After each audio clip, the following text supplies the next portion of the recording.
Happy new year. সকলে ভালো থাকুন এই বছরটি, এই কামনা সবসময় মায়ের কাছে করি। এই সময়কালে, এটা শীতের কাল, এই শীতের সময়ে আপনি ঘরেতে আপনি এই ভুলটি কখনো করবেন না। এই ভুলটি করার ফলে আপনার ঘরে দারিদ্রতা, আপনার ঘরে বাস্তুর সমস্যা, আপনার ঘরে নেগেটিভ এনার্জি দৌড়ে দৌড়ে আসবে। তাহলে আপনি কি ভুল করবেন না? আপনি শীতের দিন আপনি জামা কাপড় জুতো সব কিছু পরছেন, এই বাইরে থেকে ওই জুতোটি পরে আপনি ঘরে ঢুকে যাবেন না।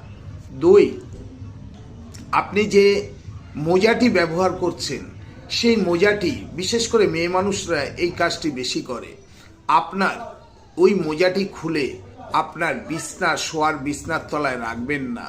এতে আপনার ঘরের দারিদ্রতা আসবে। ভালো থাকুন।